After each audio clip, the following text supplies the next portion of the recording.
नमस्कार मित्रों, आप सुन रहे हैं यूट्यूब चैनल नंदलाल भारती 5454। आज की कहानी केवल जमीन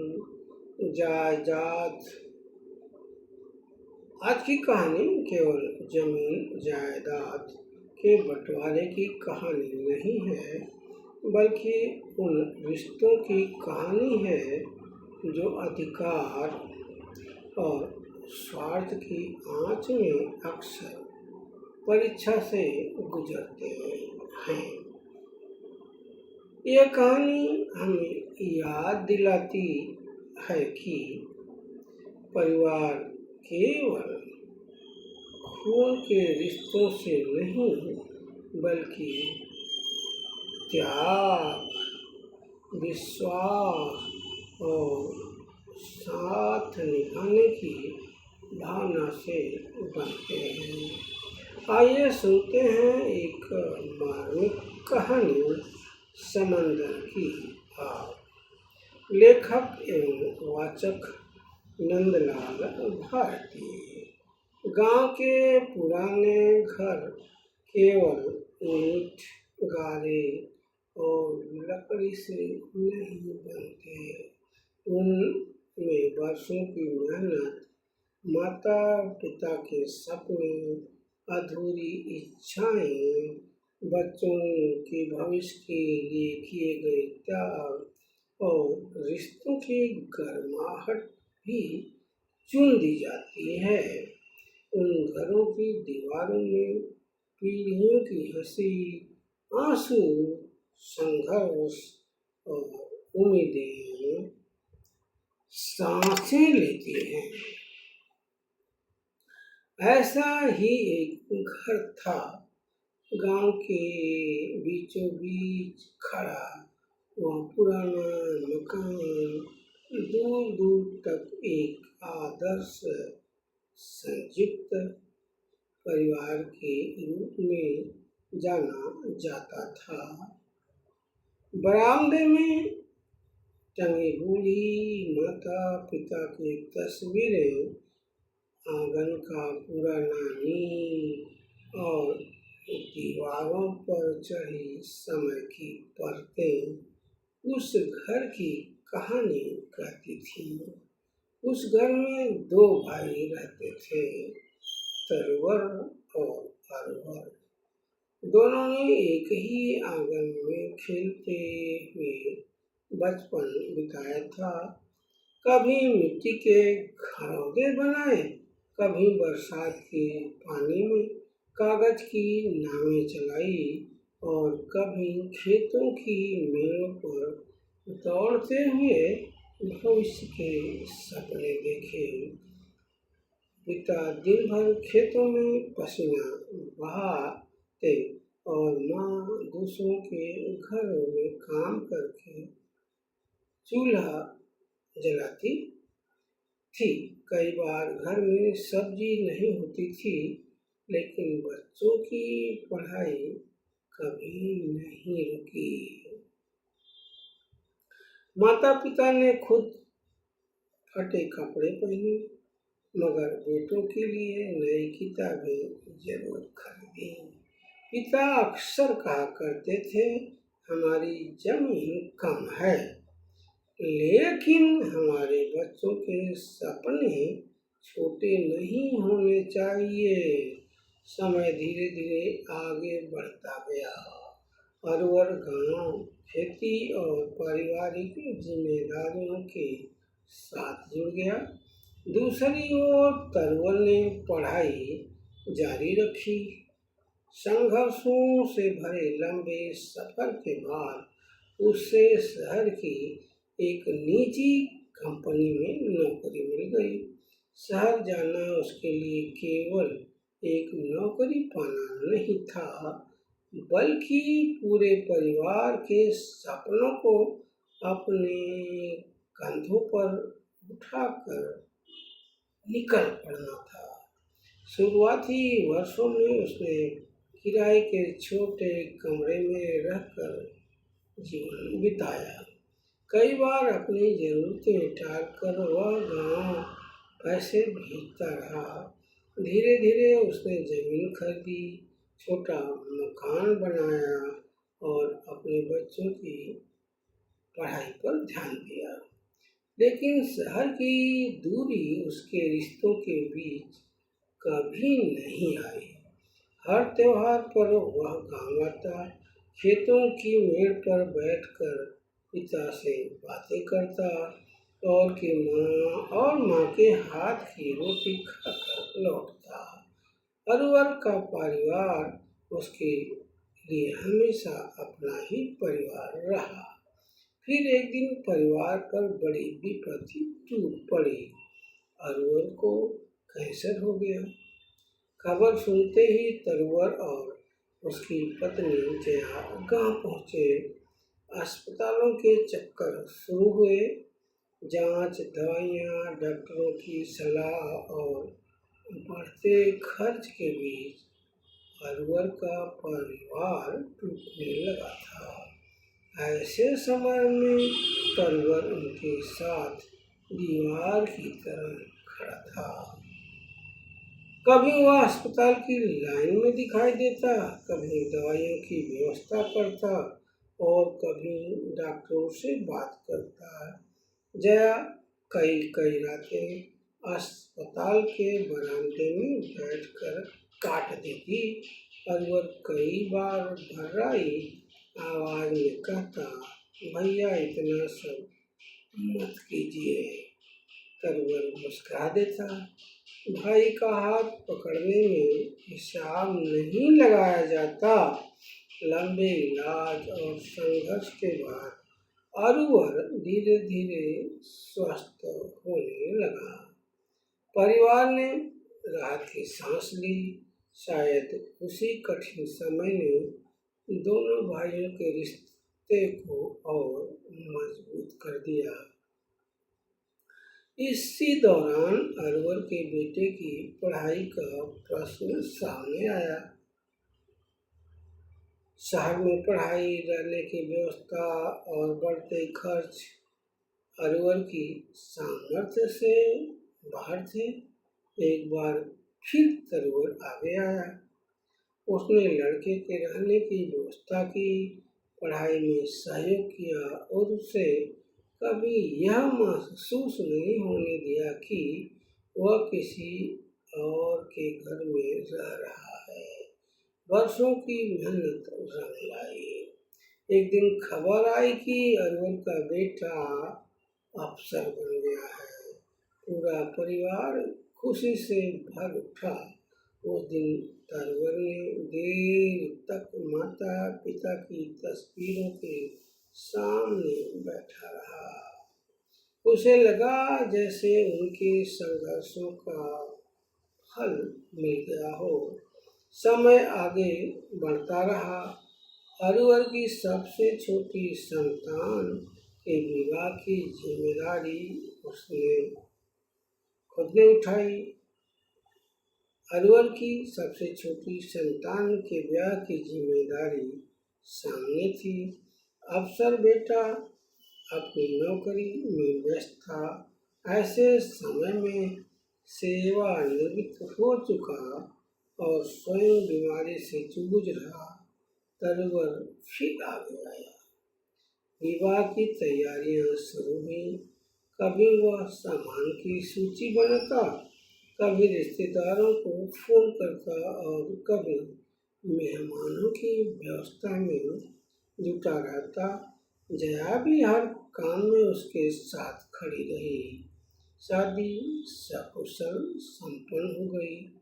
आखिरी मेहमान के विदा होने के बाद जब तरवर शहर लौटा, उसे भीतर से संतोष था कि उसने माता पिता के सामने किया हुआ एक और वचन निभा दिया है। लेकिन जीवन हमेशा मनुष्य की योजनाओं के अनुसार नहीं चलता। कुछ ही महीनों बाद परिवार के भीतर एक ऐसी आग लगने लगी जो दिखाई नहीं देती थी, लेकिन धीरे धीरे रिश्तों को भीतर से जला रही थी। अरवर का अफसर बेटा अब एक अलग दुनिया का हिस्सा बन चुका था। नई जिम्मेदारियां, नया परिवेश और नई सोच उसके जीवन में प्रवेश कर चुके थे। एक दिन घर में पुश्तैनी जमीन के बंटवारे की बात उठी। बहू ने सहज स्वर में कहा, जब कानून ने हिस्सा दिया है तो उसे स्पष्ट क्यों नहीं कर लिया जाए। बात सामान्य थी, लेकिन उसके गहरे अर्थ थे। धीरे धीरे यह चर्चा घर की चौखट से बाहर निकलकर गांव की गलियों तक पहुंच गई। अरवर चुप रहने लगा। शायद उसके भीतर भी अधिकार और रिश्ते के बीच एक संघर्ष शुरू हो चुका था। जब यह बात तरवर तक पहुंची तो वह जया के साथ गांव आया। शाम का समय था। पुराने आंगन में दोनों भाई आमने सामने बैठे थे। कुछ देर तक कोई कुछ नहीं बोला, कोई संवाद नहीं हुआ। फिर तरवर ने धीरे से अरवर के कंधे पर हाथ रखा। भाई, अगर संभव हो तो मेरे रहते इस घर की सांसें मत तोड़ना। अरवर चुप रहा। तरवर की आवाज भर आ गई, मेरे बाद तुम्हें जो उचित लगे करना। कानून का अधिकार तुम्हारा है और रहेगा, लेकिन जब तक मैं हूँ, माँ बाबूजी के सपनों के बीच दीवार मत खड़ी होने देना। कुछ क्षण रुककर उसने कहा, मुझे किसी सहारे की जरूरत नहीं है। मैंने जीवन अपने पैरों पर खड़े होकर बिताया है, आगे भी जी लूंगा। बस चाहता हूँ कि जिस आंगन में हमने बचपन बिताया वह मेरी आंखों के सामने बंटे नहीं। जया की आंखों में नमी थी। जया की आंखें नम हो गई। अरवर सिर झुकाए बैठा रहा। उस रात शायद किसी की नींद पूरी नहीं हुई। दिन बीतते गए। उधर तरवर की बीमारी बढ़ रही थी और इधर परिवार के भीतर की खामोशी। इसी बीच एक दिन अफसर बेटा गांव आया। पिता ने उसे सारी बातें बताई। वह लंबे समय तक चुप बैठा रहा। फिर धीरे से बोला, बाबूजी, मैं जिस जगह पहुंचा हूँ वहाँ तक केवल अपनी मेहनत से नहीं पहुंचा हूँ। इस सफर में ताऊ जी का भी हिस्सा है। अरवर ने उसकी ओर देखा। अगर उन्होंने कठिन दिनों में आपका हाथ न पकड़ा होता तो शायद मेरा रास्ता भी इतना आसान नहीं होता। कुछ देर बाद उसने आगे कहा, दादी कहा करती थी कि परिवार की सबसे बड़ी पूंजी जमीन नहीं बल्कि एक दूसरे के लिए किया गया त्याग होता है। अरवर के पास कोई उत्तर नहीं था। कुछ दिनों बाद दोनों परिवार उसी आंगन में बैठे थे। तरवर अपने साथ कुछ कागज लेकर आया था। उसने उन्हें सामने रखते हुए कहा, यह बंटवारे का प्रारूप है। कानून के अनुसार जो हिस्सा तुम्हारा है वह तुम्हें मिलना चाहिए। अरवर ने कागज को देखा, फिर उन्हें धीरे से वापस उसकी ओर सरका दिया। भैया, मुझे मेरा हिस्सा बहुत पहले मिल चुका है। तरुवर ने आश्चर्य से उसकी ओर देखा। अरुवर की आंखें उभर आई थीं। जिस दिन आपने मेरा हाथ थामा था, उसी दिन मेरा हिस्सा मुझे मिल गया था। जिस दिन आपने मेरे बेटे को अपना बेटा बना लिया, उसे आसमान छूने का मौका मिला, उस दिन मुझे मेरा अधिकार मिल गया था। आंगन में गहरा सन्नाटा उतर आया। उसी समय अफसर बेटा आगे बढ़ा। ताऊजी, पुश्तैनी जमीन के कुछ हिस्से पर गांव के बच्चों के लिए एक पुस्तकालय बनवा देते हैं। तरुवर ने उसकी ओर देखा। उसकी आंखों में गर्व था। तरुवर का छोटा बेटा मुस्कुराया। और पुस्तकालय का नाम दादा दादी के नाम पर होगा। बरामदे में टंगी बूढ़े माता पिता की तस्वीरें जैसे अचानक जीवंत हो उठी। उस शाम दोनों भाइयों के लिए जश्न की शाम थी। वह शाम दोनों भाइयों के लिए जश्न की शाम थी। आंगन का पुराना नीम हवा के साथ झूम रहा था, मानो वह भी इस निर्णय का साक्षी हो। तब सबने समझा, समंदर की आग पानी से नहीं बुझती, उसे केवल अपनापन, त्याग और संस्कार ही शांत कर सकते हैं। क्योंकि रिश्तों का मूल्य अधिकार से बड़ा होता है और विरासत केवल संपत्ति नहीं होती।